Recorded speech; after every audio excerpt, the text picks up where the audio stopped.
Y llegaron a un lugar que se llama Getsemaní, y dijo a sus discípulos: sentaos aquí hasta que yo haya orado. Y tomó consigo a Pedro, a Jacobo y a Juan, y comenzó a afligirse y a angustiarse mucho.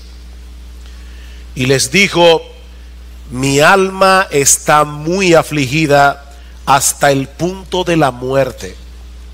Quedaos aquí y velad. Adelantándose un poco, se postró en tierra y oraba que si fuera posible pasara de él aquella hora, y decía: Abba, Padre, para ti todas las cosas son posibles, aparta de mí esta copa, pero que no sea lo que yo quiero, sino lo que tú quieras. Entonces vino y los halló durmiendo, y dijo a Pedro: Simón, ¿duermes? ¿No pudiste velar ni por una hora? Velad y orad para que no entréis en tentación. El espíritu está dispuesto, pero la carne es débil. Se fue otra vez y oró diciendo las mismas palabras, y vino de nuevo y los halló durmiendo, porque sus ojos estaban muy cargados de sueño y no sabían qué responderle. Vino por tercera vez y les dijo: ¿todavía estáis durmiendo y descansando? Basta ya, ha llegado la hora. He aquí el Hijo del Hombre es entregado en manos de los pecadores. Levantaos, vámonos, mirad, está cerca el que me entrega. Ayer le comentaba a Salvador en una conversación que tuvimos por WhatsApp. Él me preguntaba: ¿cómo vas con el mensaje de mañana? Y mi respuesta fue que yo sentía que era casi un atrevimiento predicar de este pasaje del Evangelio de Marcos. Y me consuela saber que no soy el único predicador que se ha sentido así a lo largo de la historia.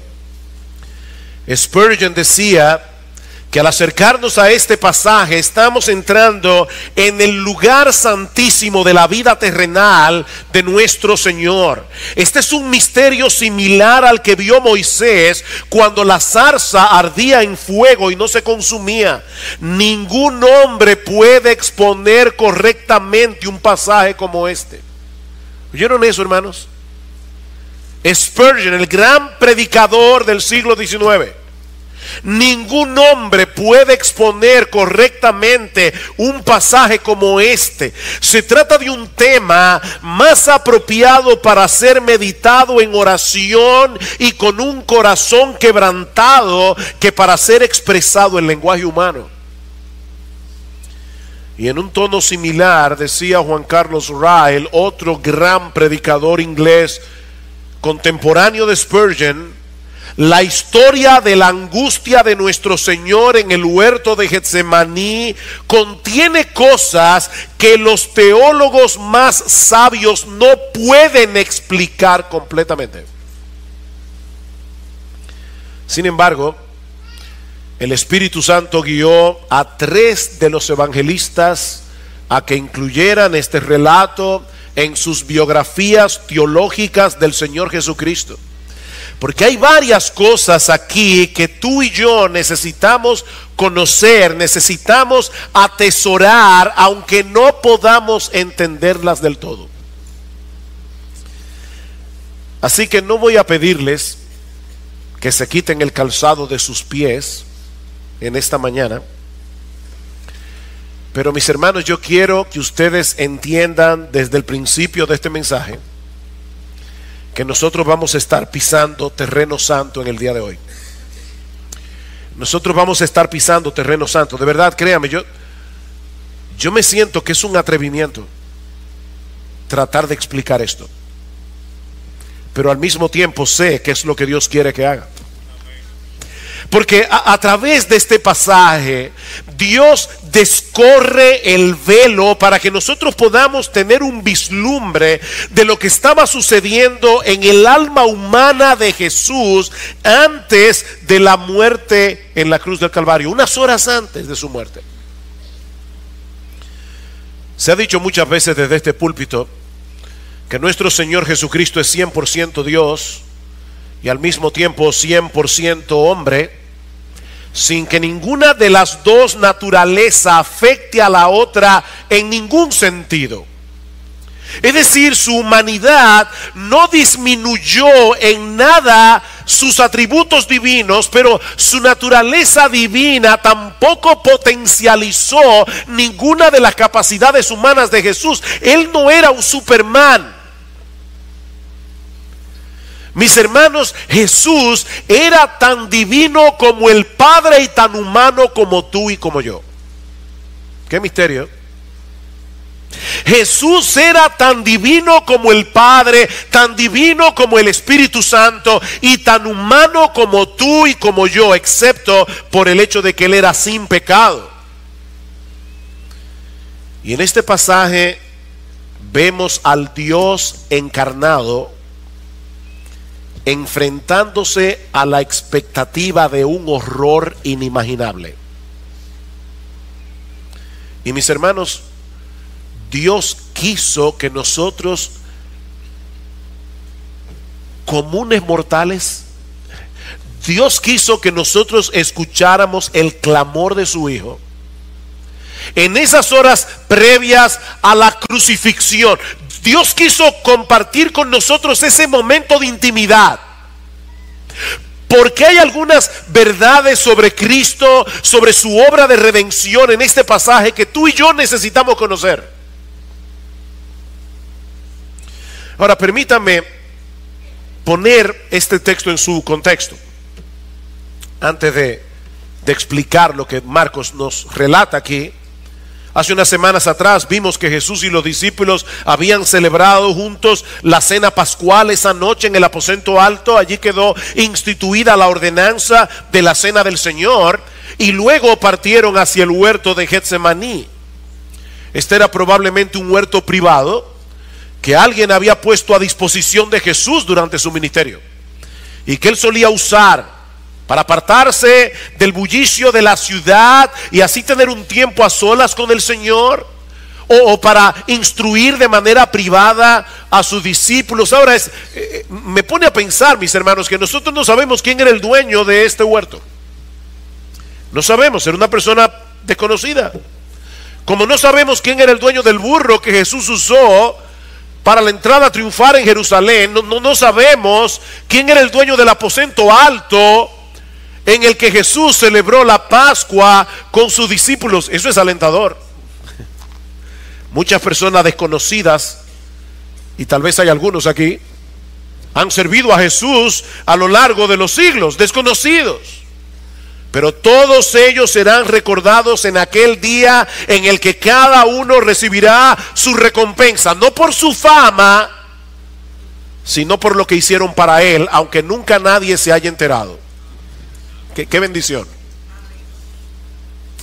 Marcos nos dice en el versículo 32 que al llegar al huerto de Getsemaní, el Señor ordenó a 9 de sus discípulos que se quedaran en cierto lugar, probablemente cerca de la entrada, mientras él se internaba más profundamente en el huerto con su círculo privado, con Pedro, Juan y Jacobo. Y yo no creo que sea simplemente porque él necesitaba compañía, sino porque ellos necesitaban instrucción.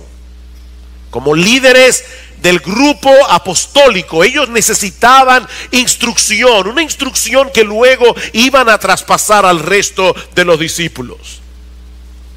Por otra parte, no deja de llamar la atención el hecho de que el Señor haya escogido precisamente ese lugar para derramar su corazón en oración delante de Dios, porque la palabra Getsemaní significa prensa de aceite.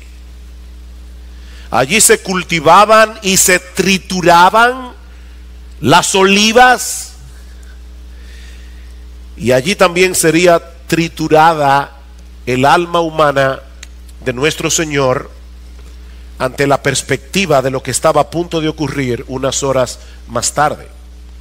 Y eso nos lleva a la primera escena que encontramos en este pasaje y que hemos titulado una agonía desgarradora.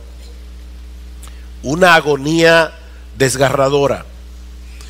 Dice en el versículo 33 que el Señor tomó consigo a Pedro, Jacobo y Juan y comenzó a afligirse y a angustiarse mucho. Literalmente comenzó a llenarse de horror y de angustia. Mis hermanos, estas palabras transmiten la idea de ese tipo de horror, de terror repentino que nos abruma ante la contemplación de algo terriblemente espantoso, terriblemente doloroso. La cena pascual había concluido, pero ahora Jesús tenía que experimentar en carne propia aquello que la Pascua simbolizaba. Noten una vez más el versículo 34. Cristo le dice abiertamente a Pedro, a Juan y a Jacobo que su alma estaba muy afligida hasta el punto de la muerte. Y la palabra griega que Marcos usa aquí, perilupos, la palabra periferia, peri es algo que nos rodea. Él está hablando aquí de que estaba abrumado, estaba rodeado, aplastado por la tristeza. Era tal la angustia del Señor que su vida física estaba en peligro. Dice, es hasta el punto de la muerte. Mi cuerpo está a punto de colapsar. La tristeza me embarga de tal manera que estoy a punto de morir. Es lo que Jesús está diciendo a sus discípulos. Mis hermanos, Cristo hubiera muerto en el huerto de Getsemaní de no haber sido por la intervención de Dios. Dice en el pasaje paralelo en el Evangelio de Lucas, en Lucas 22:43, que Dios envió un ángel para fortalecerlo, no para consolarlo, no para aliviar su sufrimiento, sino para fortalecer su cuerpo, de modo que Jesús pudiera proseguir su camino hacia una angustia mayor. De hecho, dice en el versículo 44 de Lucas 22 que después que vino el ángel, no antes, después, yo me imagino la humillación de Jesús. Un ángel tuvo que venir a fortalecer al Hijo de Dios. Y dice Lucas que estando en agonía oraba con mucho fervor y su sudor se volvió como gruesas gotas de sangre que caían sobre la tierra. Eso es lo que se conoce médicamente como hematidrosis. Cuando la tensión alcanza un nivel tan alto que los vasos capilares se revientan y se mezcla la sangre con el sudor.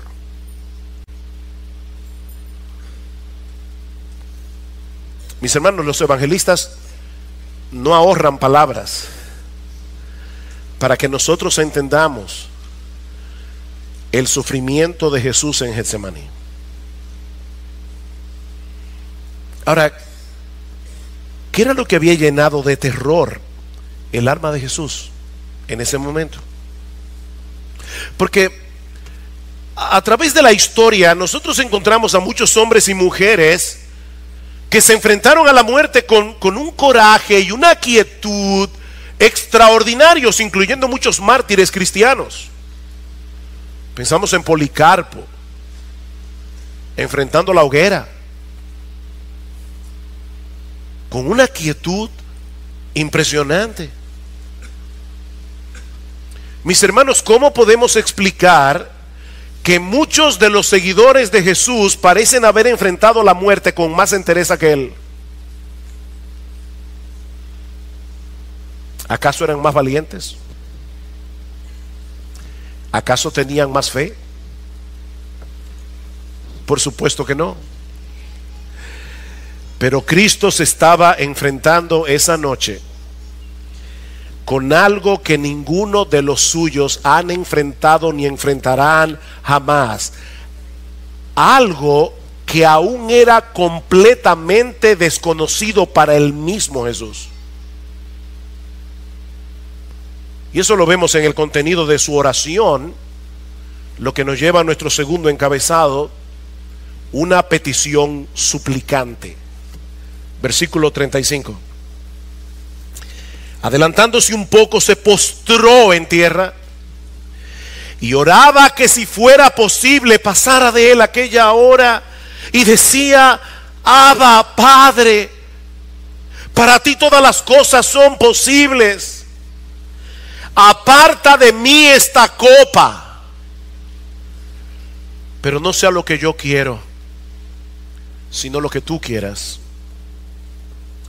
Nosotros no sabemos con exactitud por cuánto tiempo estuvo Jesús derramando su corazón en oración delante de Dios, porque esto es una síntesis de su oración. En el versículo 37 Jesús le dice: Pedro, ¿no pudiste velar ni por una hora?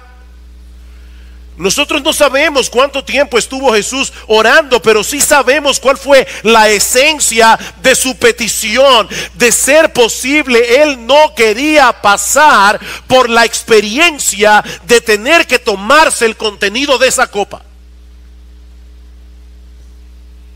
En todo el Antiguo Testamento, la copa es una metáfora de la ira de Dios sobre el pecado del hombre. La ira de Dios. Dice en el Salmo 75 versículo 8 que hay un cáliz, una copa en la mano del Señor, de la cual han de beber todos los impíos de la tierra. El profeta Isaías se refiere a esa copa en Isaías 51:22 como el cáliz de su furor. Y en Jeremías 25:15 como la copa del vino de su furor. Sí, Dios es amor, pero también es perfectamente justo. Perfectamente justo. Y de hecho no podemos entender su amor si no entendemos su justicia. De manera, mis hermanos, que no fue la expectativa del sufrimiento físico en la cruz lo que llenó de horror y de espanto el alma humana de Jesús, sino el hecho de saber que en unas pocas horas él iba a tener que cargar con el peso de toda la ira santa de Dios sobre los suyos, toda la ira que nosotros y todos los elegidos del Cordero hemos acumulado a lo largo de los siglos. El Santo de Israel, el que nunca había experimentado en sí mismo la amargura del pecado, esto es desconocido para Jesús. El sentimiento de la culpa, el sentimiento de la vergüenza por haber transgredido la ley moral de Dios. Por primera vez en su vida, Jesús iba a experimentar el abandono de su Padre, la ruptura de esa comunión que había disfrutado con Él desde siempre, al hacerse pecado y maldición por culpa tuya y por culpa mía. Al que no conoció pecado, por nosotros Dios lo hizo pecado.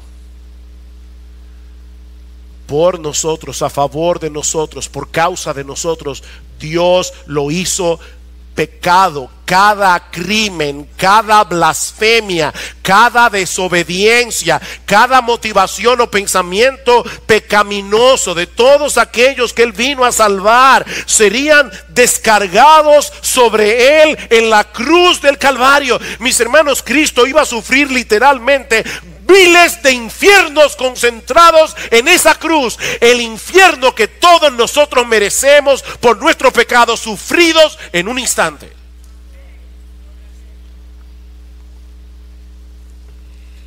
Cuando Cristo llegó a Getsemaní, repentinamente se sintió abrumado ante la realidad de que unas horas más tarde Él sería triturado por una ira sin misericordia, para hacer posible que los creyentes pudiéramos disfrutar de una misericordia sin ira.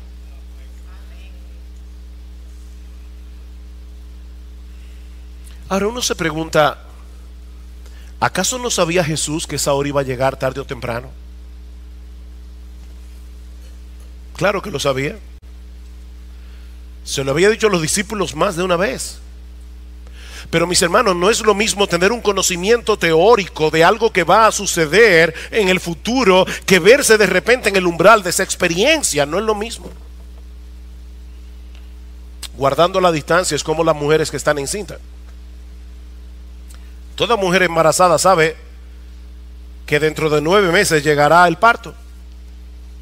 Pero no es lo mismo tener ese conocimiento al inicio del embarazo que comenzar a experimentar las contracciones. No es lo mismo.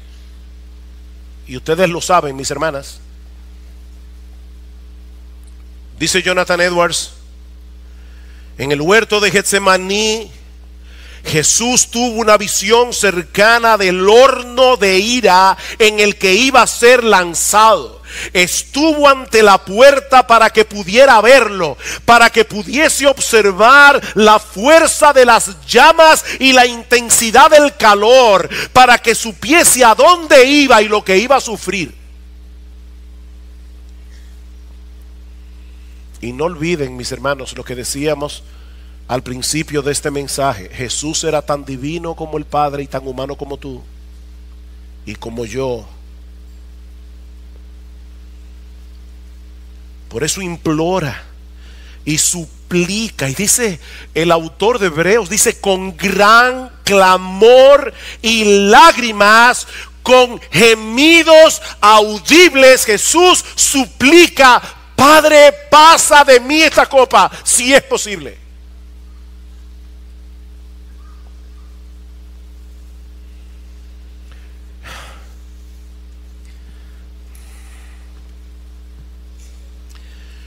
Miren, mis hermanos, Jesús quiso decir lo que dijo. Esto es un misterio. Como decíamos al principio, esto es incomprensible. Pero mis hermanos, el alma humana de Jesús, rota en 1000 pedazos, está buscando otra alternativa para cumplir la misión que se le ha encomendado, pero sin tener que tomarse esa copa.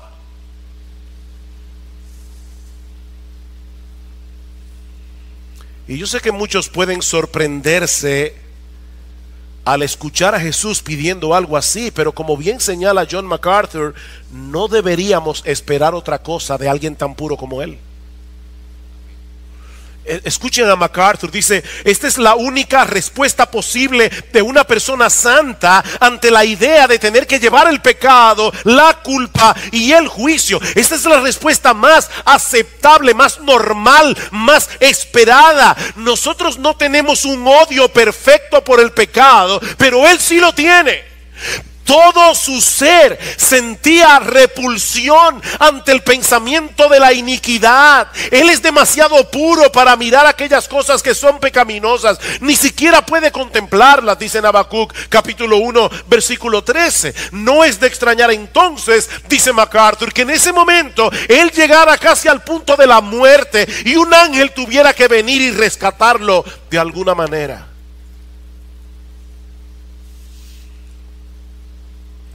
Abba, Padre. Ese es un término tan afectuoso. De hecho, ningún judío usaba esa expresión para hablar con Dios. Es casi papito mío. Abba, Padre. Para ti todas las cosas son posibles. Aparta de mí esta copa.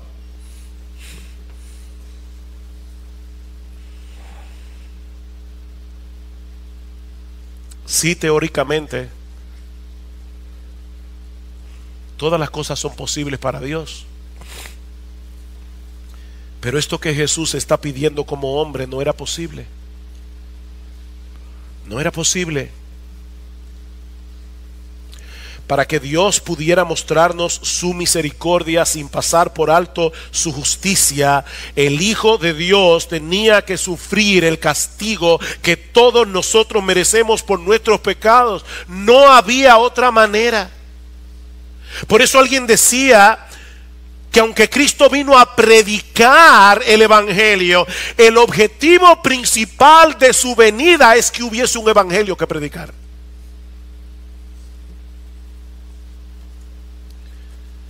Si Cristo no se hubiera tomado esa copa de ira hasta la última gota, el cielo se habría quedado vacío y el infierno repleto.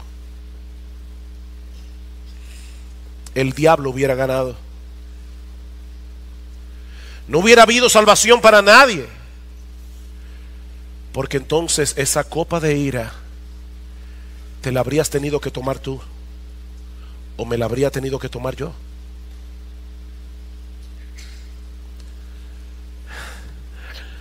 Por eso, mis hermanos, nosotros debemos estar eternamente agradecidos por el final de esta oración.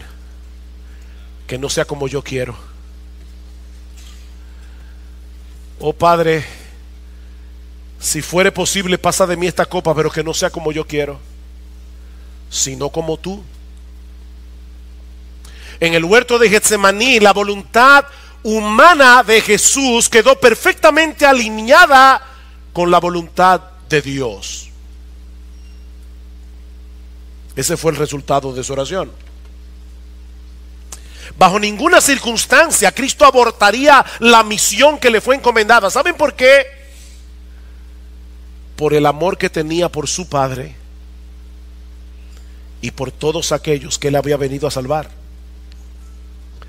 Su deseo inmediato como ser humano tenía que ser supeditado al deseo superior de hacer la voluntad de Dios, por dolorosa que fuera, por amor a ti, mi hermano, y por amor a mí.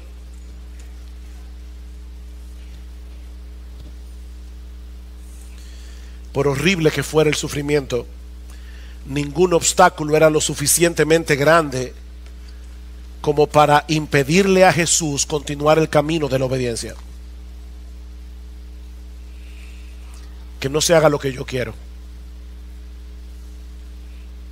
sino lo que quieras tú, porque tú eres el Dios de mi confianza, a pesar de cómo yo me siento en este momento. Mis hermanos, déjenme hacerles una pregunta. ¿Respondió el Padre la oración de su Hijo? Porque en un pasaje del Evangelio de Juan, Cristo dice: Padre, tú siempre me oyes. ¿Respondió Dios el Padre la oración de Dios el Hijo? El autor de la carta a los Hebreos nos dice que sí, pero no precisamente de la forma como habríamos esperado. Vayan conmigo a Hebreos capítulo 5. Hebreos capítulo 5.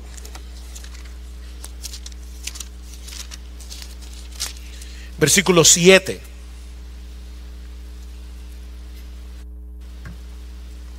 Refiriéndose a lo que sucedió en Getsemaní, dice el autor de la carta a los Hebreos: Cristo, en los días de su carne, habiendo ofrecido oraciones y súplicas con gran clamor y lágrimas al que podía librarle de la muerte, fue oído a causa de su temor reverente. Y aunque era hijo, aprendió obediencia por lo que padeció, y habiendo sido hecho perfecto, vino a ser fuente de eterna salvación para todos los que le obedecen, siendo constituido por Dios sumo sacerdote según el orden de Melquisedec. Wow. Hay demasiado aquí que no podemos explicar por causa del tiempo, pero lo que el autor de esta carta está tratando de hacernos ver es que Jesús es un sumo sacerdote infinitamente superior al que tenían los judíos en el Antiguo Testamento, porque Él se identificó plenamente con nosotros y puede compadecerse de nuestras debilidades. Y para probar su punto, el autor nos lleva a ver a Jesús postrado en debilidad en el huerto de Getsemaní, trayendo su causa delante de aquel que podía librarlo de la muerte.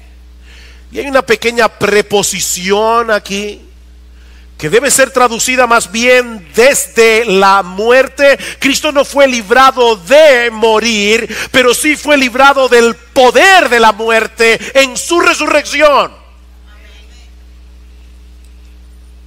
Él tuvo que tomarse la copa de la ira de Dios. Él tuvo que experimentar el infierno en nuestro lugar. Pero gloria al Señor, la muerte no pudo retenerle a causa de su perfecta santidad.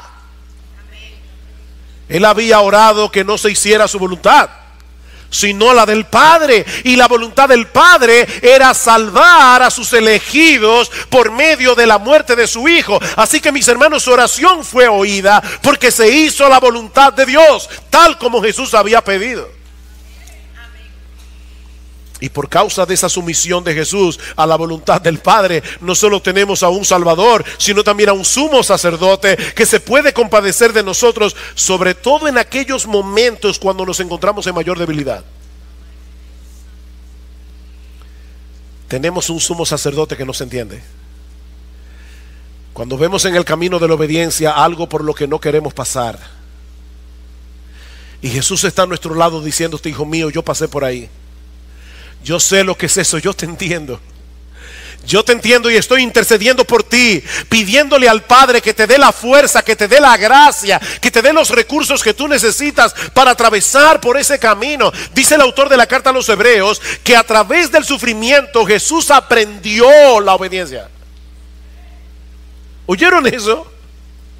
Aprendió obediencia por lo que padeció. No en el sentido, obviamente, de que Jesús pasó de la desobediencia a la obediencia, no, sino en el sentido de haber llevado la obediencia a un nivel que hasta ese momento era desconocido para él, al punto de haberse hecho obediente hasta la muerte, y muerte de cruz, como dice en Filipenses capítulo 2. Eso fue lo que Jesús aprendió, porque nunca había experimentado eso. Obediencia hasta la muerte, y muerte de cruz.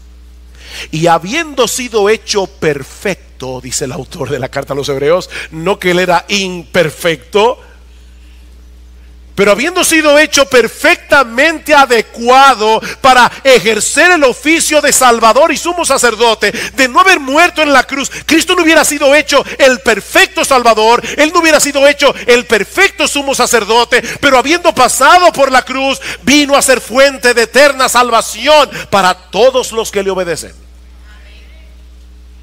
Oh, gloria al Señor. Oh, gloria al Señor. ¿Qué es Salvador? Y mis hermanos, hay una gran lección aquí para todos nosotros. La voluntad de Dios es perfecta, la nuestra no lo es. La voluntad de Dios es perfecta, la nuestra no lo es.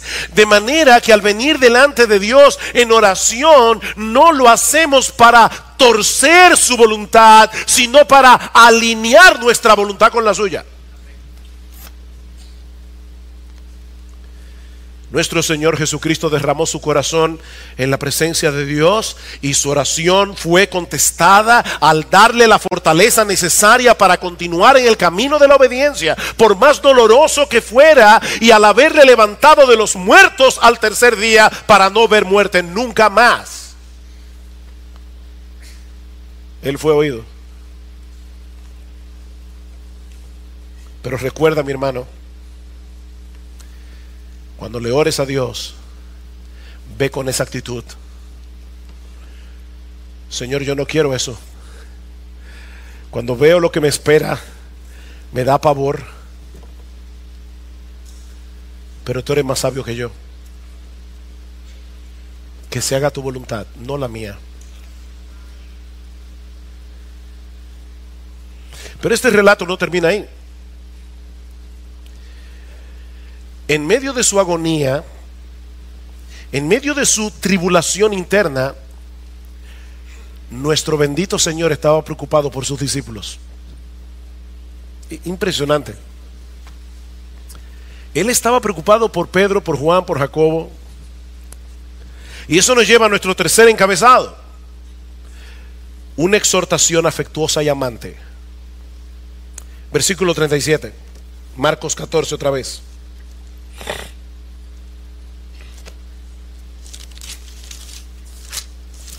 Dice: entonces vino y los halló durmiendo, y dijo a Pedro: Simón, ¿duermes? ¿No pudiste velar ni por una hora? Velad y orad para que no entréis en tentación. El espíritu está dispuesto, pero la carne es débil. Mis hermanos, no debemos perder de vista lo que está sucediendo aquí.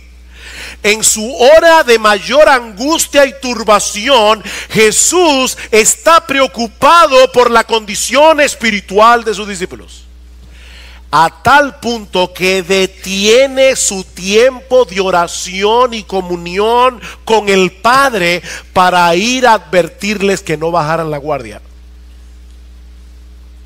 Y lo hizo 3 veces. Eso es impresionante. Jesús está orando y de repente él estaba llorando, él estaba angustiado, él estaba horrorizado, pero en ningún momento se olvidó de sus discípulos. Y 3 veces detiene su oración. Versículo 40. Y vino de nuevo y los halló durmiendo, porque sus ojos estaban muy cargados de sueños y no sabían qué responderle. Y vuelve a orar. Versículo 41. Vino por 3ª vez y les dijo: ¿todavía estáis durmiendo y descansando?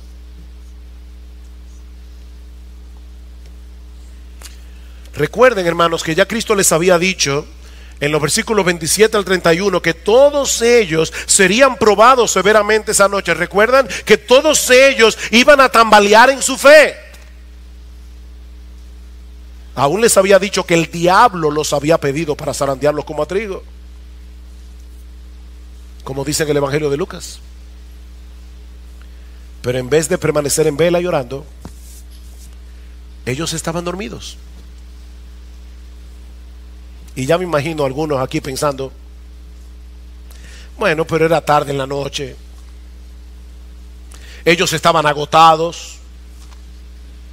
Después de todo había sido un día muy ajetreado con la preparación de la cena pascual y toda la carga emocional que había significado para los discípulos saber que en medio de ellos había un traidor. ¿No deberíamos ser un poco más comprensivos con los discípulos, dadas las circunstancias? Mira, mi hermano, si eso te pasó por la cabeza, déjame decirte algo: nunca ha habido y nunca habrá nadie más comprensivo que Jesús. Nunca. Y él entendía que ese no era el momento para echarse a dormir. Ese no era el momento. Mis hermanos, esto no es un asunto de cansancio, es un asunto de perspectiva.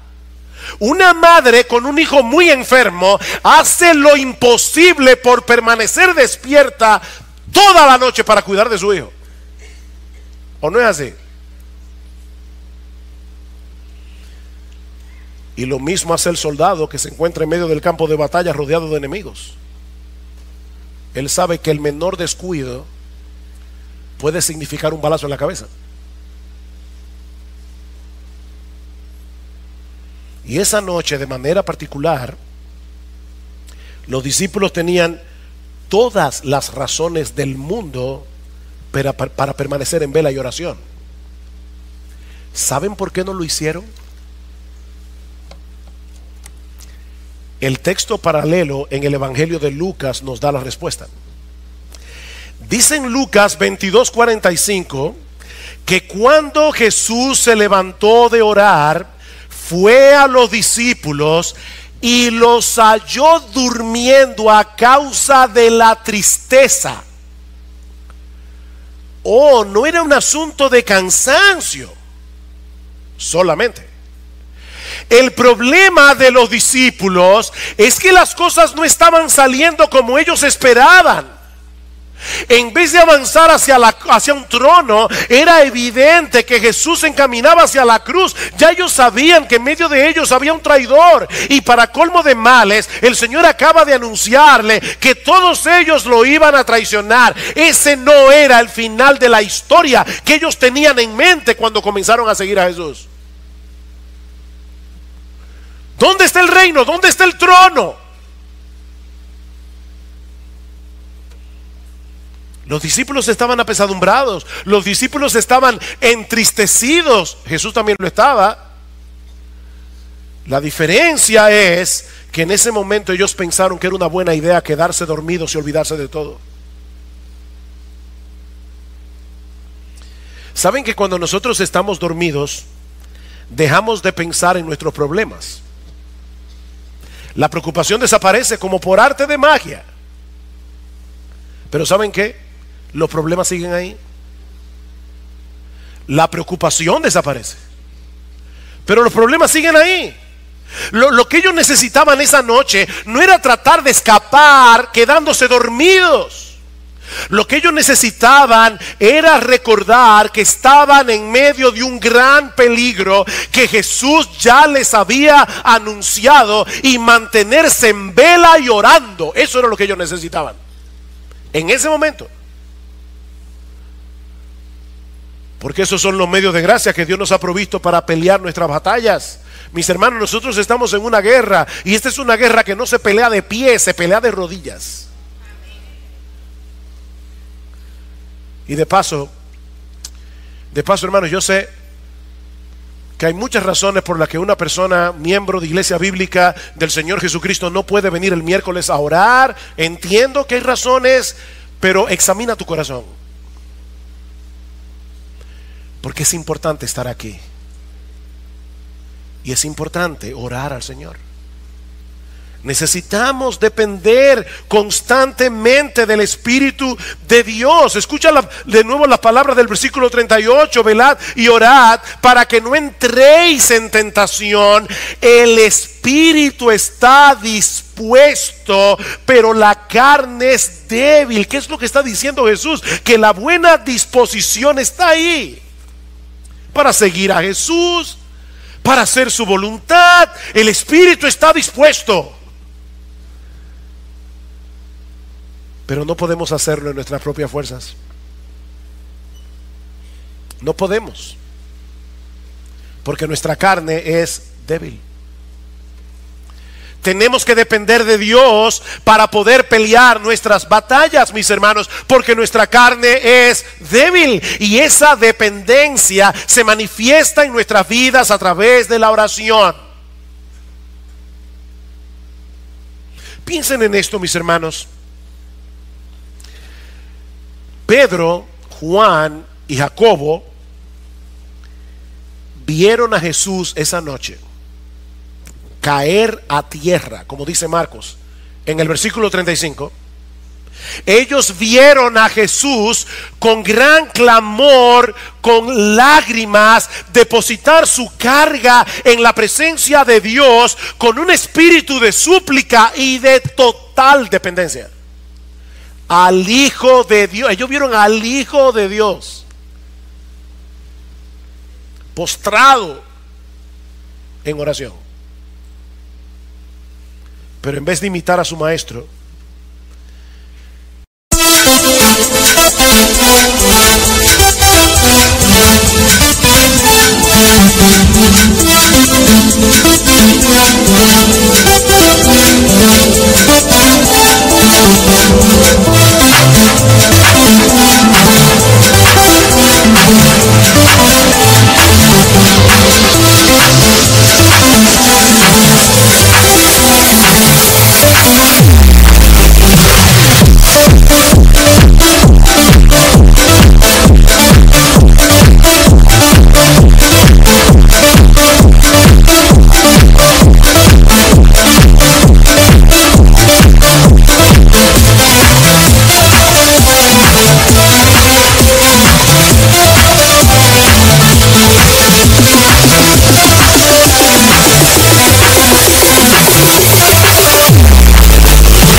ellos decidieron olvidarse del peligro y ponerse a dormir.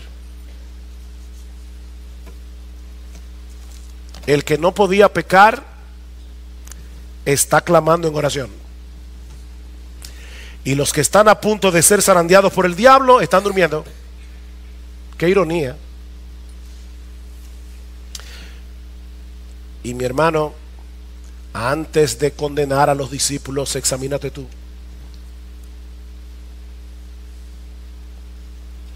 ¿Saben que Cristo intercedió por ellos esa noche? ¿Recuerdan? En Lucas dice que Cristo oró por Pedro. Dice más particularmente: Pedro, yo he rogado por ti para que tu fe no falte. Cristo oró por ellos.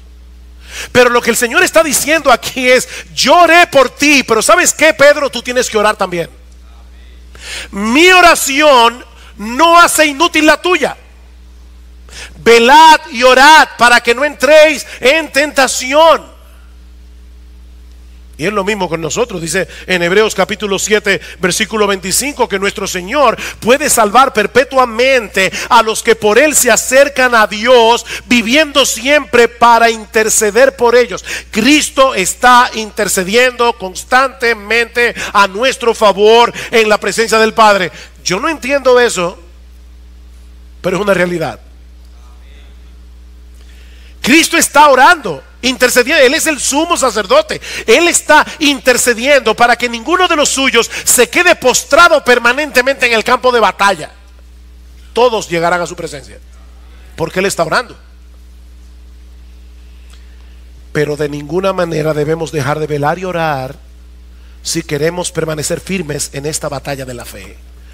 Velad y orad para que no entréis en tentación, porque el espíritu está dispuesto, pero la carne es débil. En otras palabras, tú y yo sabemos intelectualmente que la voluntad de Dios es infinitamente mejor que la nuestra. Lo sabemos, ¿verdad que sí? ¿O hay alguien aquí que de verdad piensa que es más sabio que Dios? Yo sé que no.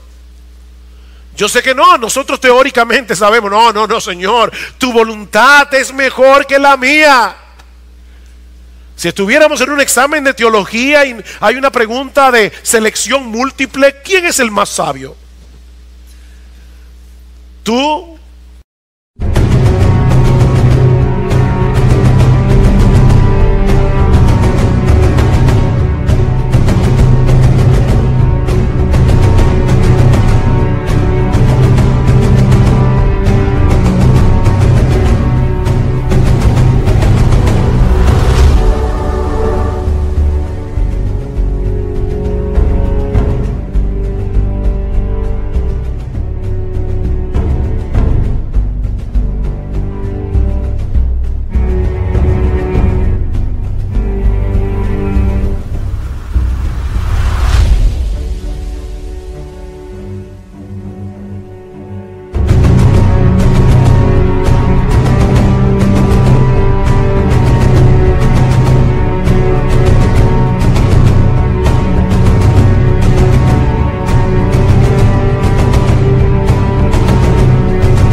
La sociedad, Dios, todos sacamos 100.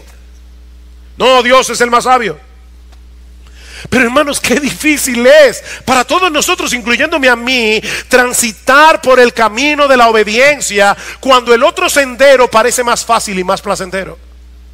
¿O no es así? Qué difícil es.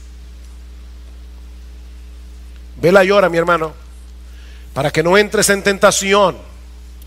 Pídele a Dios cada día, pídeselo, que te libre de salirte con la tuya. Pídele eso a Dios.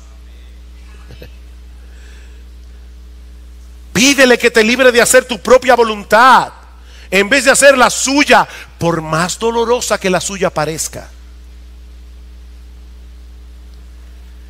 Porque nunca encontrarás un mejor camino para ti que aquel por el que Dios te está guiando por medio de su palabra.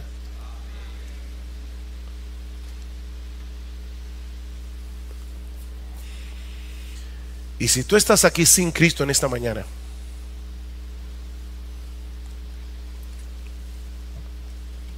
déjame compartir contigo una historia antes de concluir. Hace unos años salió publicado en una revista de National Geographic que después de un incendio en el Parque Nacional de Yellowstone, algunos guardas forestales subieron a una montaña para inspeccionar los daños.